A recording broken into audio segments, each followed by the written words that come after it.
Hai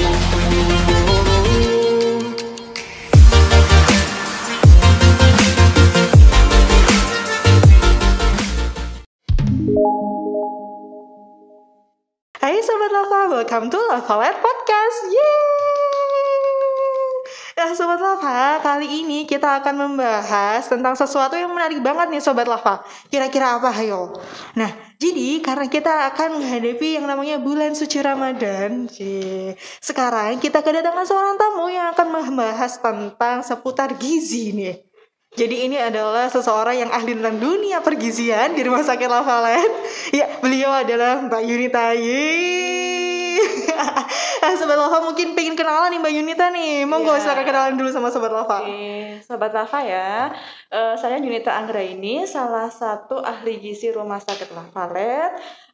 Jadi saya tugasnya nih ke pasien, mengedukasi, memberikan konsultasi kepada pasien-pasien terkait dengan kondisi pasien dan sesuai dengan kebutuhan gizinya masing-masing. Begitu Mbak Vanda. Baik. Biasanya ini dipanggilnya Mbak Yunita gitu ya? Iya, Mbak Yunita bisa. Baik. Oke. Walaupun sudah ibu-ibu ya. Iya, aja. biar kelihatan muda. Oke, stay young. Iya, Oke. iya. Nah, Mbak Yunita, tadi kan sudah saya singgung juga nih. Jadi kita mau ngobrol tentang bagaimana kita menjaga gizi nih. Jadi mungkin tips-tips bagaimana caranya menjalani puasa tapi kita tetap sehat Mbak Yunita. Soalnya kan ini juga masih di tengah kondisi pandemi ya Mbak Yunita ya. Ya, betul. Nah, kira-kira nih kita mulai mungkin dari sahurnya dulu ya.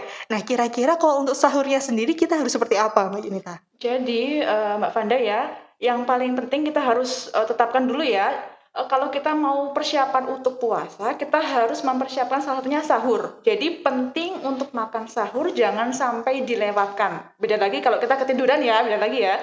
Kalau kita bisa mempersiapkan, kita harus makan sahur karena fungsi dari sahur itu salah satunya bisa memenuhi kebutuhan energi saat kita berpuasa. Kemudian juga bisa mengontrol gula darah supaya tetap stabil nih saat puasa. Jadi biar gak gampang lesu, biar gak gampang lemes. Kalau lemes nanti ngantuk kan ya, nanti gak bisa bekerja dengan maksimal, gak bisa melakukan aktivitas saat seperti biasanya sebelum kita puasa. Jadi itu yang paling penting dipegang. Jadi harus sahur kalau kita mau puasa. Nah, gimana caranya biar puasa kita tetap sehat? Ya, jadi supaya nanti juga puasanya tetap lancar gitu.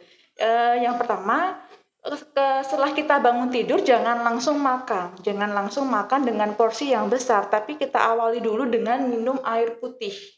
Itu tujuannya supaya kita bisa mempersiapkan lambung kita, karena kan kita tidur lambung kosong, kebangun tidur langsung kena makan satu piring, nanti malah nggak sehat, malah bisa jadi kena gangguan pencernaan atau sering mah, sering perih, nyeri ulu hati dan sebagainya. Jadi harus minum air putih dulu sekitar 200 atau 400 ml atau sekitar 1 sampai 2 gelas. Fungsi dari minum ini juga bisa mengontrol nafsu makan kita. Jadi supaya enggak sampai yang pengen kita makan masuk. Jadi kita batasi dulu dengan minum air putih. Sekitar 5 sampai 10 menit, 50% air putih yang kita minum sudah bisa diserap oleh lambung. Jadi 5 sampai 10 menit kita sudah bisa makan sahur. Tetap dengan memegang pedoman gizi seimbang sesuai dengan anjuran dari pemerintah juga ya. Jadi harus tetap ada karbohidrat. Ini sebagai sumber utama energi kita. Pakai karbohidrat kompleks itu jauh lebih bagus. Jadi kenapa harus karbohidrat kompleks? Karena kompleks itu maksudnya lebih lama dicerna di dalam tubuh atau di dalam lambung. Dia memberikan rasa kenyangnya lebih lama dan bisa mengontrol gula darah itu cenderung stabil ketika kita berpuasa. Kemudian contohnya karbohidrat kompleks seperti kentang rebus ya, kan sering kita temui itu. Kemudian kalau yang makan roti bisa roti gandum atau jagung ataupun nasi jagung, atau kalau yang sudah terbiasa dengan nasi merah bisa konsumsi nasi merah.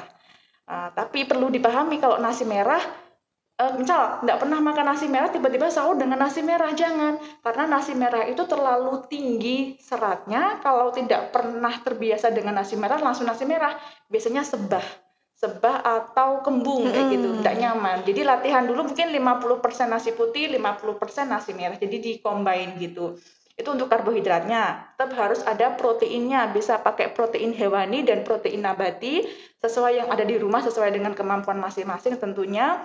Dan sayur, itu yang perlu dicukupi juga ya Mbak Vanda ya. Jadi sayur harus ada dalam piring kita. Kan tadi sama fungsinya seperti karbohidrat kompleks. Dia mengatur gula darah dan bisa mempertahankan rasa kenyang itu lebih lama karena kandungan seratnya. Kemudian konsumsi buah juga harus diperhatikan. Dianjurkan konsumsi buah itu 30 menit setelah kita makan besar. Jadi supaya vitamin, mineral di dalam buah itu bisa terserap dengan maksimal oleh tubuh kita. Jadi yang pertama tadi apa? Minum air putih dulu bangun tidur, 5 menit kemudian kita baru makan ya dengan ada lauk, ada karbohidratnya, kemudian ada sayurnya, kemudian 30 menit kemudian kita baru makan buah. Ya, gitu ya. Itu tips sehat saat sahur gitu ya Mbak Fanda. Nah, oke. Jadi kayak gitu ya Mbak Yunita ya. Nah, kalau ini nih mungkin kayak pengalaman pribadi aja sih. Kadang tuh kalau misalnya kita sahur, nah kita tuh kayak kalau aku sih Mbak ya, itu pengen minum banyak banget soalnya kayak jaga-jaga gitu. Nanti takut kalau misalnya puasa nanti kehausan, dahaga gitu kan. Nah, itu sebenarnya kalau misalnya untuk minum sendiri memang harus banyak-banyak gitu biar kita nggak kehausan atau memang ya sesuai yang kayak anjurannya Mbak Yunita tadi gitu. Jadi kebutuhan kita cairan kan antara 1,5 sampai 2 liter nih. Nanti sebenarnya ada bisa kita bagi. Jadi saat sahur, saat berbuka, saat nanti malam juga bisa dibagi.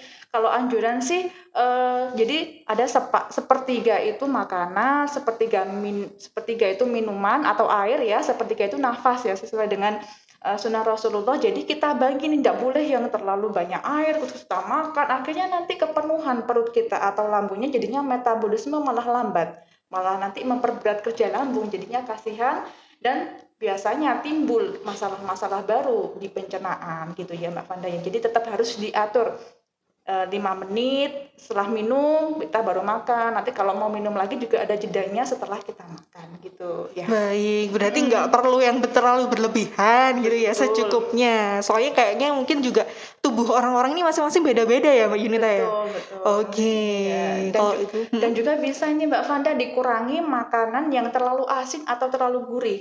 Karena terlalu asin, terlalu gurih juga bisa bikin kita gampang serik, terus gampang haus ketika nanti kita saat berpuasa. Baik. Nah, baik. Itu kalau untuk sahur ya Mbak Yunita ya. Kalau misalnya nih untuk berbuka puasanya sendiri, nah kira-kira ada tips and triknya gitu nggak sih Mbak? Kita harus konsumsi apa gitu? Kalau misalnya nih kalau di masyarakat gitu ya, kita kan taunya berbukalah dengan yang manis gitu kan. Kayak misalnya ngeliat wajahku gitu kan. Nah, itu bener atau enggak? Soalnya kan katanya kalau misalnya keadaan perut kosong, terus habis itu kita mungkin minum dan berbuka dengan yang manis, itu akan kayak mengembalikan energi kita gitu. Itu bener atau enggak Mbak Yunita? Sebenarnya sama seperti pola makan saat sahur Mbak Vanda ya. Jadi saat kita puasa kan 12 jam lebih nih, lambung kosong, istirahat, asam lambung mungkin cenderung datar-datar aja ya. Kalau kita langsung makan manis mungkin juga terlalu banyak, bisa asam lambung langsung naik, malah nanti terjadi gangguan pencernaan atau gangguan gastroenteritis ya, dan mah itu dan sebagainya. Jadi memang lebih baik tetap harus kita panasi dulu nih si lambung, jadi diberi pendahuluan tetap dengan minum air putih. Kalaupun kepingin manis tetap harus dipilih manisnya itu yang bagus, jadi manis dari fruktosa itu seperti dari kurma. Kurma bisa makan 1, 3, atau 5 ya ganjil ya, atau kalau nggak ada kurma di rumah bisa pakai buah, jadi buah-buah yang cenderungnya dia berair banyak, semangka, misal melon, apel, pir, buah naga ataupun pepaya yang ada di rumah saja, tidak perlu buah-buah yang impor, tidak perlu. Kemudian setelah kita awali dengan tadi ya dengan buah yang manis atau kurma, kita sholat dulu. Jadi biar si lambungnya itu pelan-pelan dulu, biar tidak kaget gitu ya. Setelah kita sholat maghrib baru kita makan.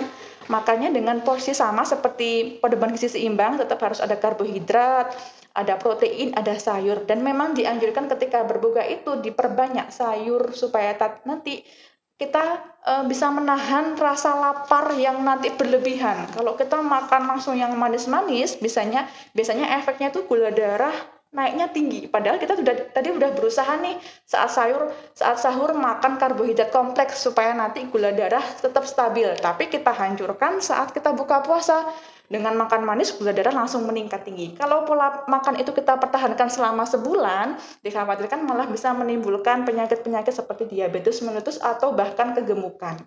Jadi mungkin tipsnya kalau makan makanan manis di akhir saja. Jadi setelah kita makan berbuka, kita terakhirkan makanan yang manis. Jadi kan udah kenyang nih, udah makan 1 piring. Kan untuk melahap makanan yang manis terlalu banyak, kita pasti udah kerasa kenyang. Jadi bisa diminimalisir gitu Mbak Fanda. Baik, berarti mungkin untuk buka puasanya sendiri sama seperti sahurnya, awalnya adalah minum air putih dulu gitu ya. Iya. Nah, kalau misalnya nih, ini kebiasaan pribadi sih ya. Jadi kalau misalnya buka puasa itu kita minumnya teh anget gitu loh Mbak Yunita. Nah, itu gimana? Diperbolehkan atau mungkin ada efek-efek tertentu? Enggak apa-apa, boleh Mbak Fanda. Jadi malah ketika perut kosong kita berikan teh ya. Teh itu bagus ketika perut kosong. Jadi daya serapnya malah lebih bagus. Karena kalau teh kita konsumsi saat kita makan, teh itu ada taninnya, dia bisa menghambat penyerapan zat gizi loh. Jadi bagus saat perut kosong teh manis, tapi jangan terlalu manis ya. Mungkin manisnya secukupnya, hanya untuk mengembalikan energi saat kita seharian berpuasa. Baik. Oke, berarti untuk teh sendiri tidak apa-apa ya Mbak Yunita ya. Pokoknya untuk gulanya mungkin tidak terlalu banyak. Oke. Kalau misalnya nih Mbak, kadang kan ada mungkin beberapa orang yang memang terbiasa untuk minum kopi gitu kan. Nah, itu gimana Mbak? Diperbolehkan atau enggak? Jadi konsumsi teh dan kopi saat kita berbuka atau sahur itu enggak apa-apa, boleh Mbak Fanda. Jadi tapi ada maksimalnya. Jadi kenapa? Karena teh sama kopi itu ada kandungan tanin sama kafein, dan dia sifatnya juga diuretik ya. Jadi atau bahasa awamnya ini gampang bikin pipis. Mungkin yang sering minum teh, minum kopi mungkin kerasa ya, gampang bikin pipis. Padahal tadi kita sudah berusaha nih supaya cairan tetap terjaga saat berpuasa. Tapi kalau terlalu banyak teh nanti mudah gampang pipis gitu ya bahasa kasarnya. Terus dehidrasi, jadinya kita kurang cairan seperti itu. Kalau bisa 1 hari itu 1 gelas saja. Apalagi kalau sudah ketergantungan sama kopi ya, mungkin lebih baik diencerkan dulu. Jadi jangan terlalu pekat gitu. Sifatnya seperti itu sih. Nah, kalau misalnya tadi mungkin sudah sempat dijelaskan juga kalau sahur langkah lebih baiknya begitu bangun minum air putih, berbuka juga seperti itu. Iya. Nah, karena kita kan ini harus menjaga gitu kan cairan yang ada di tubuh kita itu kan. Nah, kalau misalnya mungkin ada tips and trik nggak sih Mbak Yunita, gimana sih caranya kita itu memenuhi kebutuhan cairan yang ada di dalam tubuh kita, sedangkan kita ini selama 12 jam ini kan harus puasa gitu loh. Mungkin hari ini harus minum air segini atau gimana, aturannya itu gimana Mbak Yunita? Jadi ada rumusnya Mbak Fanda, 2, 2, 4. Jadi kebutuhan cairan, jadi 50 sampai 60% komposisi tubuh manusia itu terdiri dari cairan. Jadi kita harus memenuhinya karena fungsi cairan itu sangat banyak. Kalau kita kurang cairan bisa jadi kita konsentrasinya menurun. Kan gampang lola nih kalau kita kurang cairan. Bisa jadi kita tekanan darahnya turun, gampang ngantuk, lemes. Mungkin yang paling sering dialami sama para wanita nih kulitnya kering ya. Oh, betul. Kulitnya kering karena dehidrasi. Atau bahkan lebih parahnya kalau kurang cairan terlalu lama, bisa jadi zat-zat yang seharusnya kita keluarkan lewat urin ya, lewat kencing itu tidak bisa keluar karena kurang cairan, bisa jadi gagal ginjal kalau terlalu lama ya, kalau sampai kronis gitu. Maka memang itu tadi ada tipsnya, memang saat sahur itu 2, 2, 4. 2, 2, 4 itu 2 saat sahur, 2 gelas saat sahur. Bangun tidur nih kita langsung minum. Terus setelah makan kita minum lagi 1 gelas. Jadi kan udah hitung 2 nih. Kemudian saat berbuka juga 2. Saat awal kita buka sama takjil ya, kita minum 1 gelas. Dan setelah kita berbuka, kita minum lagi 1 gelas. Dan 4-nya ini saat malam hari. Jadi saat malam hari itu kehitungnya setelah sholat maghrib kita minum 1 gelas. Kemudian setelah mungkin sebelum sholat isya atau tarawih ya 1 gelas, setelah sholat tarawih 1 gelas, dan sebelum tidur 1 gelas. 1 gelas itu sekitar 200 ml. Kalau diakumulasikan bisa 1,6 liter yang kita penuhi dari air minum saja. Itu belum kalau kita tadi makan buah, kan ada cairannya tuh ya, ada di sayur-sayuran yang berkuah, ada sop dan sebagainya. Jadi minimal kita sudah memenuhi kalau tadi 224 1,6 liter. Dan kebutuhan kita kan 1,5 sampai 2 liter. Kecukupan rata-rata lah dewasa itu 1,5 sampai 2 liter. Jadi udah tercukupi bisa dengan minum air putih kayak tadi. Ya, Baik, berarti rumusnya adalah 2, 2, 4 tadi ya. betul. Kalau untuk ukuran gelasnya sendiri nih Mbak Yunita, mungkin gelas yang gede banget atau yang ada yang sedengan atau yang seperti apa gelasnya sendiri? Gelas rata-rata mungkin orang rumah itu kita punya ya gelas belimbing. Nah, itu 200 mili. Oh, baik. Jadi takarannya satu gelas itu sekitar 200 mililiter. Baik. Kalau misalnya mungkin cairannya ditambah sama es teler gitu nggak apa-apa ya? Kayak tadi tipsnya yang awal. Jadi Harus boleh, terakhir. betul, supaya nanti kita bisa mengatur nafsu makan dan gula darah nggak terlalu melonjak tinggi gitu ya. Oke, baik. Nah, kalau misalnya ini nih Mbak Yunita, kalau kita lagi puasa kan pasti harus menjaga juga gimana caranya badan kita agar tetap sehat gitu kan, apalagi ini masih di masa pandemi gitu. Nah, mungkin ada suplemen atau mungkin vitamin-vitamin khusus gitu yang harus kita konsumsi selama puasa, gimana? Vitamin atau suplemen yang kita konsumsi itu kita sesuaikan dengan kebutuhan masing-masing dan aktivitas kita, plus kita perhatikan asupan dari sayur buah tiap harinya. Jadi rata-rata mungkin lebih spesifik ke vitamin C ya Mbak Fanda yang sering kita minum ya suplemennya ya. Jadi kebutuhan rata-rata untuk orang dewasa itu 70 sampai 90 mg per hari. Jadi sangat kecil kebutuhan kita vitamin C, tapi dia sangat penting, kecil tapi penting ya.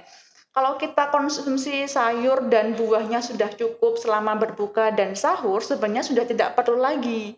Karena dia hanya dibutuhkan ke dalam dosis yang kecil gitu. Tapi kalau kita mungkin hari itu belum tidak sempat masak sayur nih, tidak sempat beli buah dan tidak sempat makan buah, maka diperlukan suplemen vitamin dan dianjurkan lebih ke suplemen vitamin yang kadarnya tidak terlalu tinggi. Kalau tadi 90 mg, terus kita konsumsi yang 1000 mg atau lebih, berarti kan dia mega dosis, sampai 110% dari kebutuhan harian kita. Maka harus kita batasi, mungkin yang 500 mg, atau mungkin yang ada atau bawahnya enggak apa-apa. Karena vitamin C itu sifatnya dia harus dikeluarkan di dalam tubuh kalau sudah tidak terpakai. Jadi 90 mg kita serap, sisanya kita buang lewat urin. Kalau lewat urin kan berarti memperberat kerja ginjal nih. Nah, tetap harus minum air putih yang cukup ya. Jadi kalau minum vitamin atau suplemen, jadi supaya menjaga. Jadi tetap harus diperhatikan konsumsinya. Kalau sudah makan sayur buah tidak perlu lagi suplemen atau doping kayak gitu vitamin ya, gitu Mbak Fanda. Baik. Ya, mungkin bisa dicontohkan ya Mbak Yunita ya, kira-kira mungkin sayur-sayur apa saja atau mungkin buah apa saja yang bisa kita konsumsi untuk memenuhi kebutuhan vitamin di tubuh kita ini. Jadi sayurnya bisa yang berwarna ini Mbak Fanda cerah-cerah, seperti wortel kan yang merah, yang hijau sekali sawi, kalau buah-buahan bisa pepaya, bisa jeruk, kemudian bisa stroberi, buah naga itu bagus juga vitamin C-nya. Jadi yang cenderungnya warnanya dia cerah-cerah itu kandungan vitamin C-nya bagus untuk memenuhi kebutuhan kita. Baik, mungkin itu ya. Jadi bisa dikonsumsi secara rutin dan kita nggak perlu untuk minum suplemen kembali. Betul. Pokoknya harus cerah-cerah itu tadi ya. Cerah-cerah supaya kita juga cerah gitu. Oh iya, super glowing.